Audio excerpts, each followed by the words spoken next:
Hey guys, it's Deb Joyce Mink from Delight of My Art. Today we're making a reinforced treat box together right before Valentine's Day here, but you can also use this for a birthday or really any gift giving idea. So join with me in making this cute little reinforced box. Has a little tie here that you can undo, and then on the inside are some room for treats. So this is a reinforced box, and what I fit in here perfectly were two Ghirardelli chocolates that just fit in here perfectly. This is what I measured when I made the box, and so it was a 3-inch square for the bottom of the box, and the side here is 3/4 of an inch tall, and then the lid is 1/2 an inch tall. So if you need to add anything to the edges, you can go ahead and do that, but I'll go ahead and give you the measurements for this box, and maybe we'll make some more boxes in the future. All right. Thank you so much for joining me today, and let me know you're here in the comments, whether you're watching live or on the replay, whether you're watching on Facebook or YouTube. I would love to say hi to you, and thank you so much for popping in. Hello, Lynn. He said, about time to see you. Yes, I'm sorry I missed last week. We had not a power outage, but our furnace was not working, and I was not in the mood to craft. My fingers were too cold. So thank you for being patient with me. If you haven't joined my email list yet, make sure that you join that in the link in the comments here, and you can always shop using the link there too. So let's go ahead and get started. I'll put my face down here. Hello, Margaret. All right, so let's get started. We're going to use some thick basic white. I'll get my trimmer out here. And the bottom, I have a whole sheet here of thick basic white. I'm just going to stick this with the shorter side on the left here all the way to the edge because we want a 6-inch square. So that makes it nice and easy to measure with our trimmer here because of this guard at the side here. And we'll go ahead and do 6 inches by 6 inches. And so you can save these pieces for another project or another box. So we've got this 6 inches by 6 inches, and we want a 3-inch by 3-inch base. So what we're going to do is score at 3/4 of an inch and 1.5 inches on every side. So I find that it's a little easy to do it on this side because this goes all the way to 1.5 right at the edge of this dark bar here. So you can do both at the same time, not at the same time, but you do the 3/4 and then you scoot it all the way over to that dark band there, and then you can do both of those measurements relatively quickly.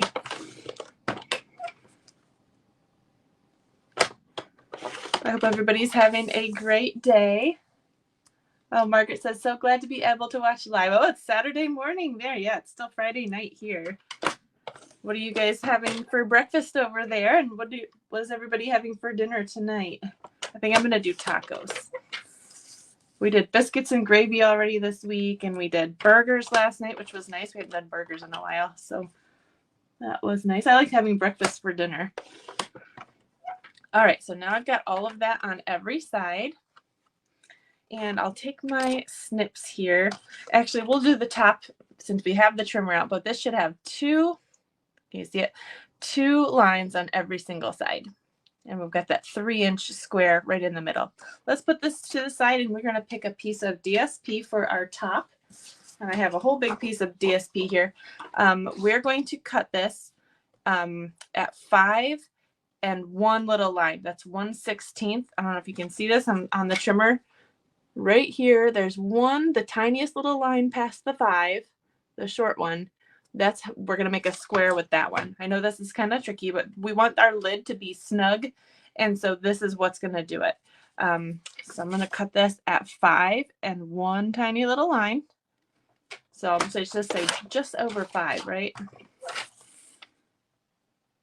I had to do some trial and error in order to make this box. So I did make the lid too small the first time.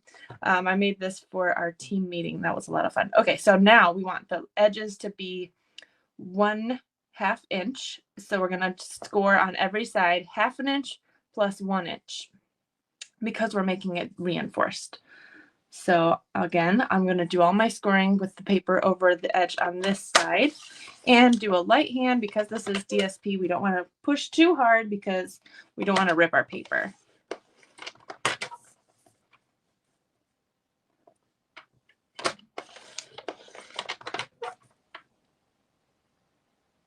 All right. And if you're watching on the replay, you can tell me what you're having for dinner tonight too. If it's a different day, it doesn't matter. I like getting dinner ideas. I was going to do chicken tortilla soup one of these days too, pretty soon here. That sounded good. It's a rainy, kind of a rainy day today, so good day for soup, right? Okay, now we should have all of this scored. And I'll show you what we're going to do with this. And hopefully you can see what I'm doing. Maybe I'll do a fold so that you can kind of see the lines better. This paper that I'm using is from the Country Bouquet DSP pack. And the ones that I showed earlier are from the same suite, but there's a different paper pack with those. That's the gingham one. But they are the same color. They're both this sweet sorbet. I'm loving this color. And it is not retiring this year. I'm thinking the other one. The Fresh Freesia and all of those colors will be retiring at the end of May. No, the beginning of May. So if you like any of those colors, make sure you grab those up. This one's going to stick around for another year. That's good. Oh, Margaret says slow cooker beef casserole for dinner, even though you have a hot, dry day ahead or a hot day. That still sounds really good. And vegetable soup with toasted crackers and cheese for Lynn. Oh, that sounds good too. All right, so on this corner, we have 4 little tiny squares. Hopefully you can see every single corner has 4 little squares. We are going to get rid of the 3 outer squares, and the one that's in the middle, towards the middle, is going to be our flaps. So on all of these, maybe you can see better on the white. Let's do this one first so you can see it. I'm just going to gently crease all these so that you can see where all of the lines are. And this would go for any reinforced box. All right, so we're going to snip. We've got a line here and a line here. I'm going to snip both of these lines all the way up to the second one.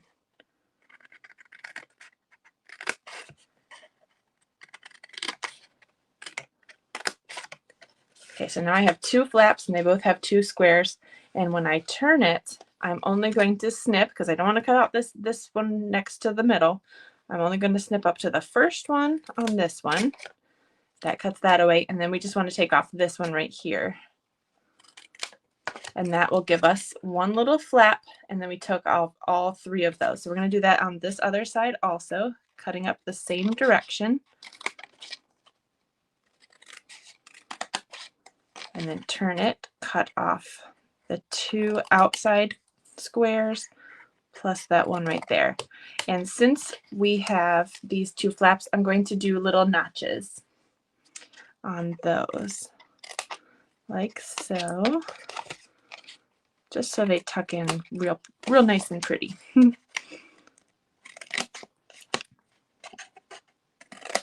Okay, so here's our box. And this last flap here, we don't want to quite notch it, but we can maybe like baby notch it. Does that make sense? So just like a tiniest little sliver off that first panel edge, because that will just help it to sit in there just a little bit better. Okay, now we've done this side. Now we're going to do the same to this side. So we're going to turn it completely around. So like this, and we're going to cut the same direction.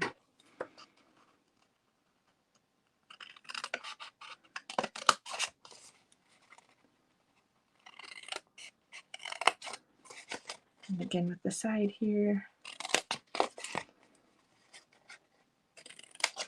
Try to go a little bit faster because we're gonna have to do this to the lid too. I know this is a little tedious to watch. So thanks for sharing. Oh, Lynn uses a corner rounder for that. That's a great idea. Oh, for the notching. So you guys can all share with me your dinner ideas while we snip away these little corners.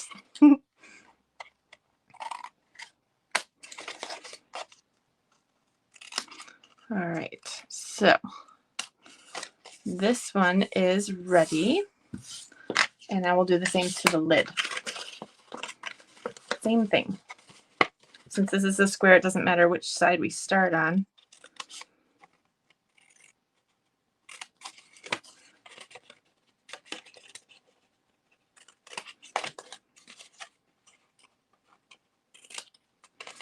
Do a little notch.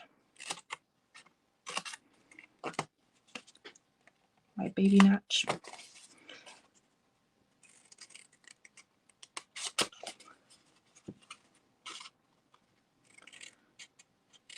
My daughter took her Valentine's Day box to school this morning. She made a really cute little treasure chest with an old shoebox, and she was mentioning it to her classmates yesterday. And it was due to bring in today, and the assignment was to disguise your box as something. And so she made a treasure chest, and I thought that was really cute. I thought she had done a great job. And then she had mentioned it to her classmates, and they all said, "What?" Because they were all making animals out of their boxes. And so she, this morning, of course, 10 minutes before the bus comes, she's like, "I'm so embarrassed that I have a treasure chest and not an animal." I was like, oh my goodness. I think it's really cute, by the way, what you made. I think you did a fabulous job. But if you want to add some ears and a tail, you could just do that real quick. And so she did. I ended up bringing her to school because she missed the bus.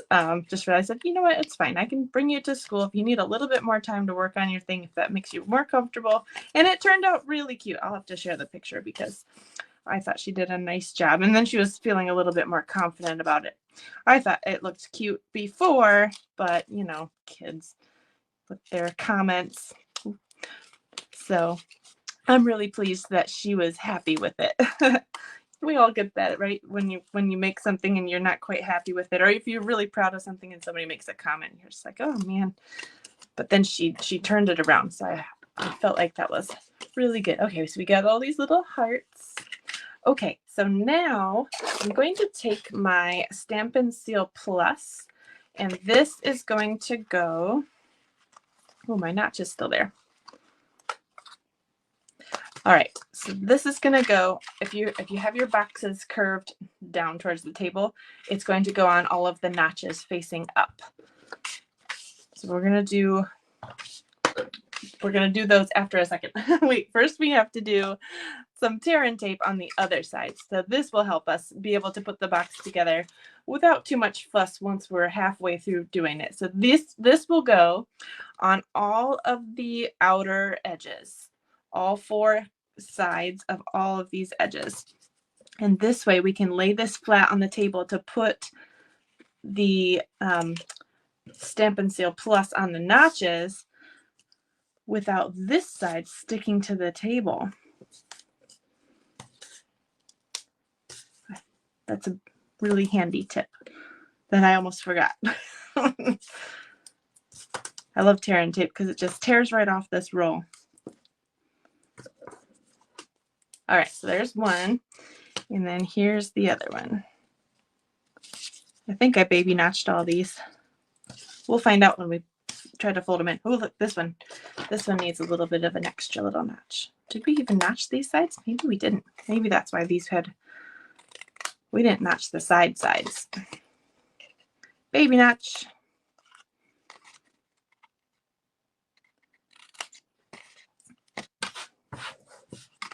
I don't think I did that to this one either. It should be fine. All right, so we're doing the edges. I got one here. I need 3 more. You love the DSP, Margaret? Thanks. Baby notch, yes.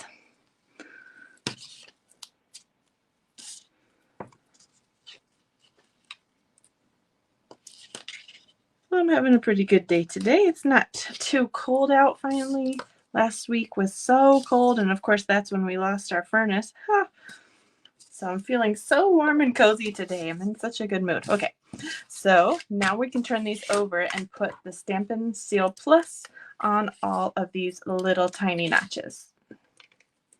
Just those 4 in the corner.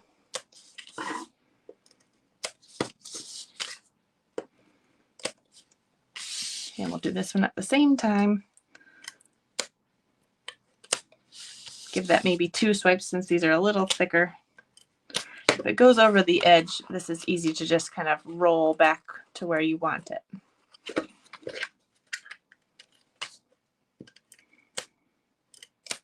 Oh, look, I'm getting to the end of this. I hope I have enough for one more notch. I hope I have enough for one notch.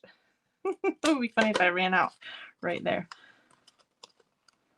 Okay, so now we have it sticky on these little notches. We're going to fold those in and then stick our corners together.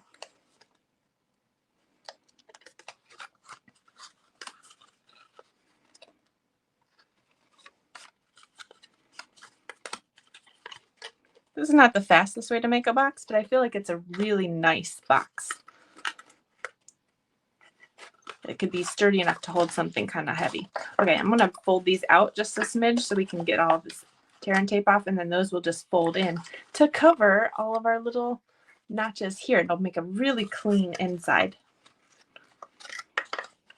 So you just fold that down and give it a good press. Since we're not using liquid glue, it should just stick right in without any extra time holding it. You could use liquid glue here. It's just going to take a bit longer to hold it in place.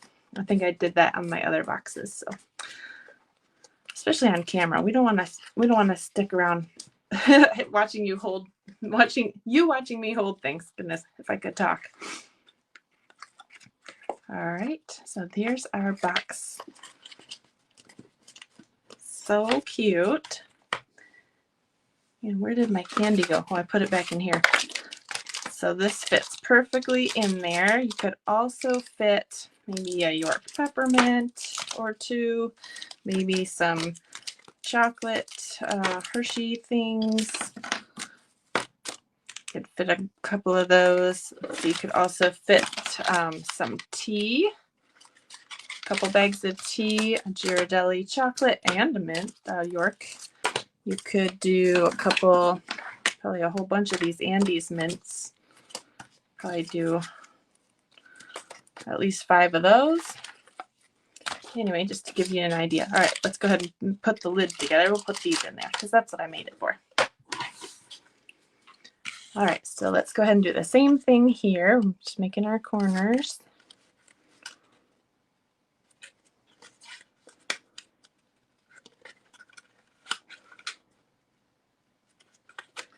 And then we're just folding this out just a smidge so that we can get that tear and tape off a little easier. And this should fit just perfectly on our little box with that 1/16 of an inch bigger on the inside.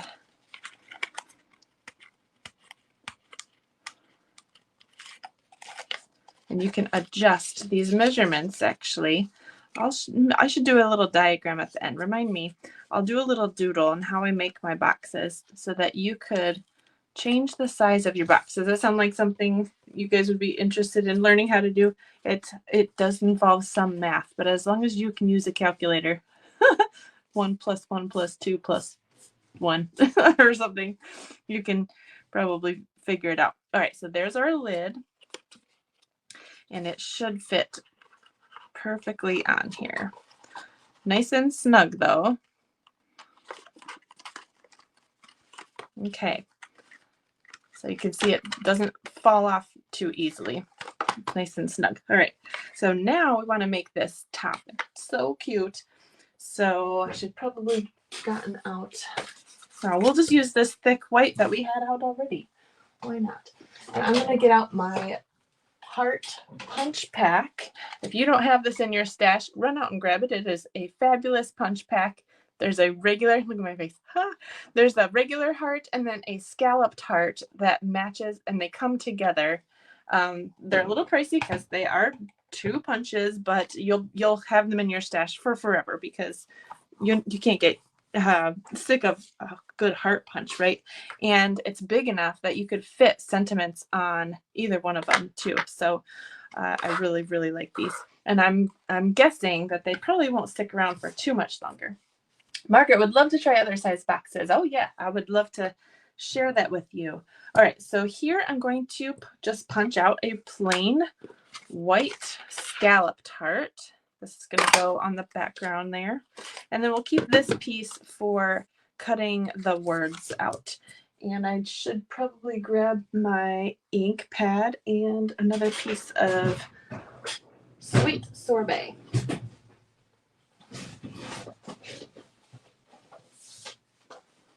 Let's see, is this one big enough? Sort of. All right, I'm going to grab my, here it is, my grid paper. Do you guys have this little grid paper? This is made for the Stamparatus. I love this one because it's so small. And usually on my desktop, I only have a little bit of room anyway. So it's just perfect for measuring things and having a good background for stuff. All right, I'm going to go grab my ink pad just a minute. It's just behind me. Sweet sorbet.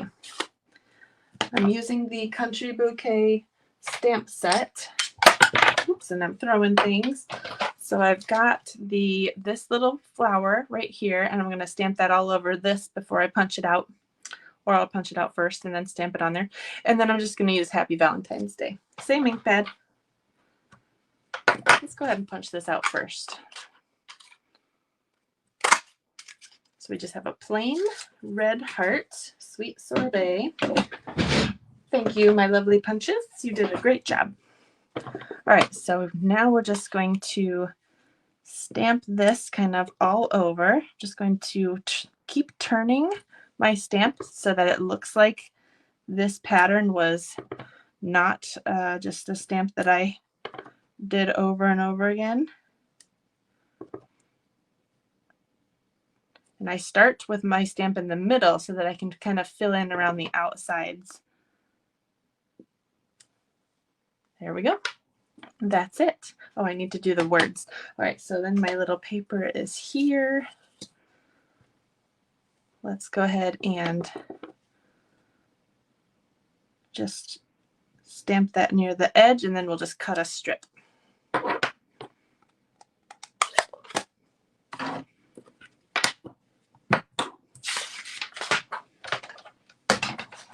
Okay.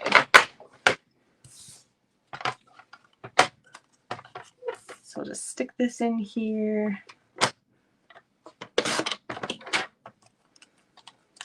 And then we'll just give it a little angle cut.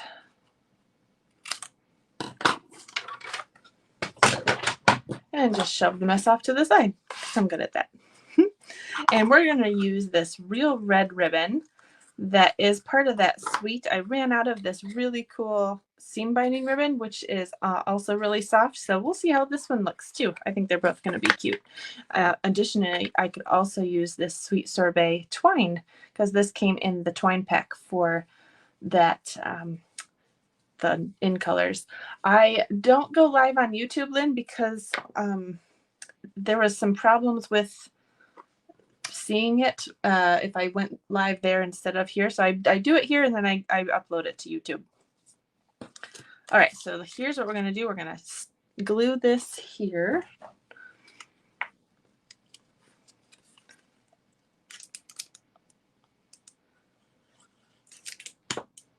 One of these days I'll iron out all of the bugs with all of the, well, and then I'll just get new bugs with new technology, right?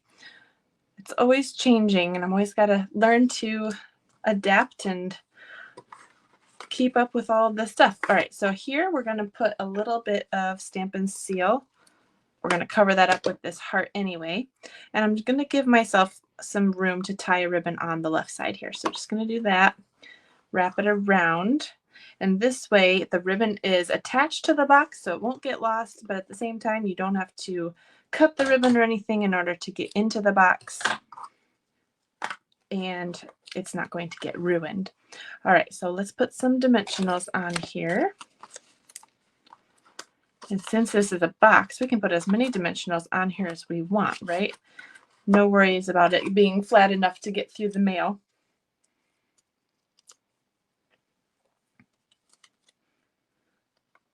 All right, oh, that's cute. And then we'll put this one on with 2 more dimensionals, kind of towards the middle because the edges kind of stick off a little bit.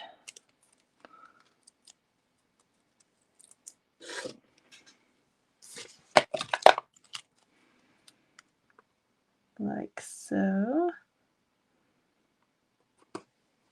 And then we'll just go ahead and tie a bow on camera while live. That always goes over really well.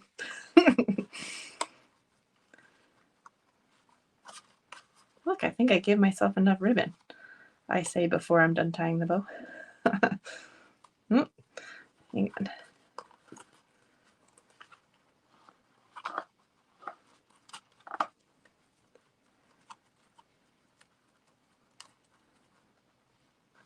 Come on, I'm grabbing onto you. There we go.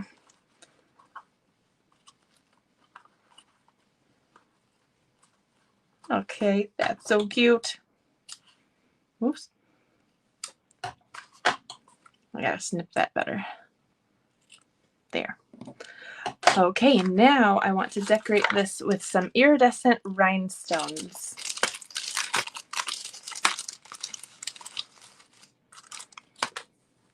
And I'll get my take your pick tool out. I love this for picking up all of these self-adhesive things. We got a big one here.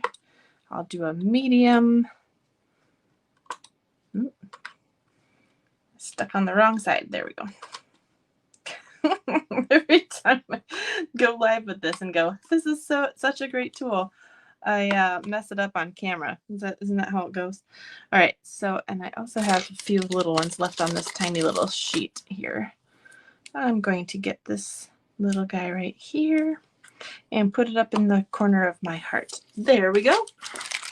So now we have 3 little boxes. They're so cute. Let me know which one is your favorite. We've got hearts, we've got mini plaid, and we've got bigger plaid. They all turned out really cute. They're basically the same box. So thank you so much for watching.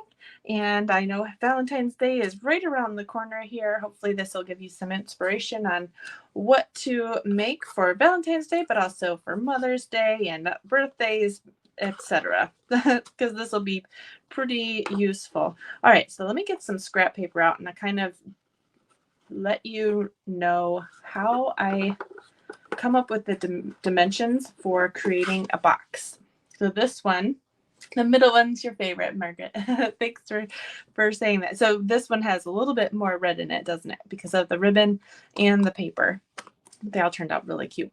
All right, so let's go ahead and just push those up. We'll just get this scrap paper right here. Okay, so you don't even need to measure anything on here, but you could. Lynn likes all of them. Thanks, Lynn. All right, so with this one, I already put the candy in there. Let's say I wanted a box for these 2 guys, right? So I would go and I would measure on some grid paper, how big do I want the bottom of the box? And this one looks like I would want it to be 2 1/4 by 2 1/4 or something like that.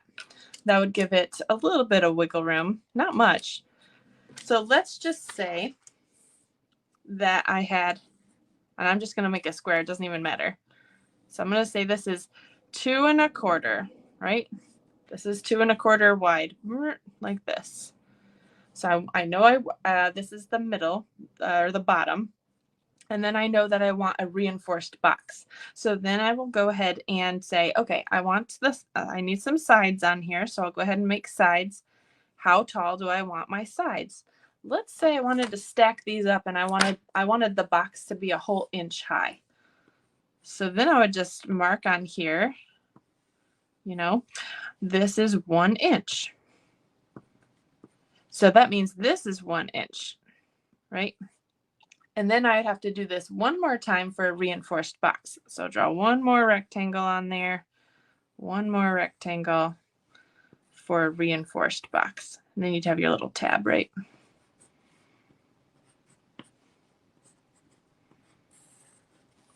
All right, so we have 2 rectangles on all the sides, and each of these are 1 inch, 1 inch, 2 1/4. So this box, since it's a square one, would be 1, 2, 3, 4, 5, 6 1/4 square. And then you would score at 1 inch and 2 inches all the way around. Does that make sense? How you would do a little diagram on figuring out how big you want your box. This is for square boxes. I think we'll stick with square boxes today because rectangles could get a little tricky.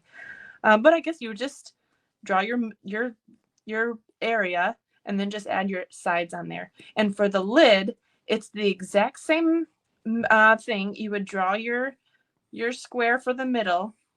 It would have to be the same as this one, except plus 1/16.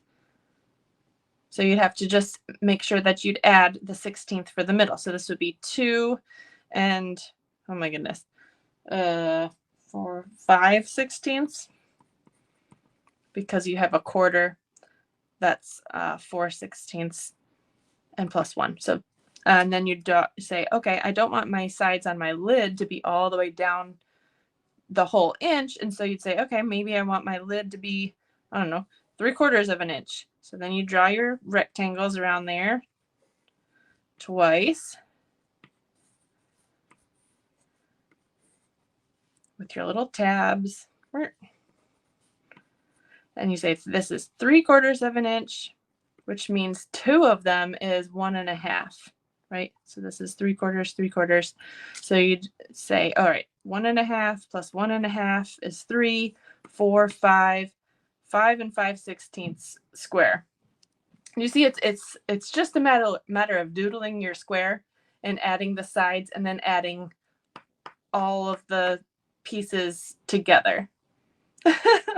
So that's how I figured out how to make this one. So if you're interested in making your own box, I mean, give it a go. I did this and then I messed up the lid and I had to do it over again. It is trial and error. Sometimes you forget to add one of the rectangles and then you figure out, oh, I forgot to add this one over here. So I need to make sure that I'm adding every single little section and then, yeah, doing all the sides 1 inch, 2 inches, or 3/4 of an inch, 1.5 inches on all sides. I hope that makes sense. I know it is a bit of math, but I think you guys could figure it out. Anyway, okay, I'll go ahead and put my face back on here. My kids just walked in from the bus, so the noise is about to start, so I will sign off here. Thank you so much for joining me today, and have a fabulous, warm weekend. And yeah, I will see you again soon. Bye, guys.